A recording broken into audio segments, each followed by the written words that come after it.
Hi, this is Sherry Veronica. If you go out to a restaurant, you know from going out anywhere, if it's just a corner store, that buying something to eat is actually cheaper than buying something that may contain alcohol. We know that. We know that the restaurants and those other businesses really make their money from selling spirits. Okay, that's known. So when you hear someone saying that Bajans are turning to spirits or whatever other way they're turning to when they become unemployed, it's actually more expensive to do that. It's cheaper to buy food. It is cheaper to buy a bag of rice and some sardines and some onions. It's cheaper because you can do a pot of rice and it lasts you 4 days.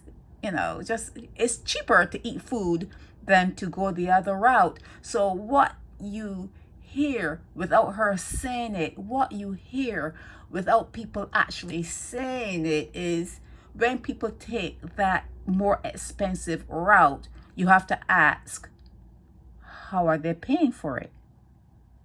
If you're unemployed and you have taken a more expensive route to live while you're unemployed, and you didn't take the cheap route, you're not buying food, you're doing something that's even more costlier. It's more expensive to go this route.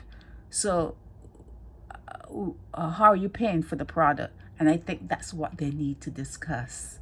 I think you need to stop beating around the bush and stop flirting with the facts and talk straight to the people. How are Bajans able to do something that is even more expensive when they become unemployed, as opposed to doing something that is more streamlined to their non-check? You're not getting a check, you're not getting regular weekly payments from a job. So why not consolidate? Why not be kind of do the wise thing and buy food, and you go out and you seek other employment while you're cooking your own food at home, and you try.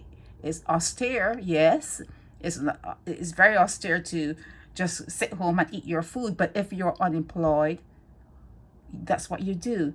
It reminds me of Anthony Nelson, the Admiral, when he did what he did in Miami, and instead of leaving it alone, he came up with an even worse story. And I'm like, how do you say something that is even more egregious? How do you say something that is even worse than the situation you were in to start with, and expect that to fly, and expect that to sound good, and expect to move through with that and not have anything come back to hit you, everything, comes back to you in a way where you tell lies and that kind of stuff. But yeah, if you're unemployed, how do you manage to have a lifestyle that is more expensive than what it is to just eat and just stay home and just eat food while you search the paper for employment opportunities? How are you doing something that is even more expensive when you don't have money? How are you paying for what you get? How are you paying for that that thing that you're taking from the person that is selling it? How are you paying for it? And that, as I said before, that is where your mind needs to be. That is where that's what you need to talk about, and stop romancing stuff. Stop with the romance. Don't bring the romance, okay? If you are living that sort of lifestyle and you are not employed, we all know what you're doing, okay? We all know what you're doing. This is Sherry Veronica.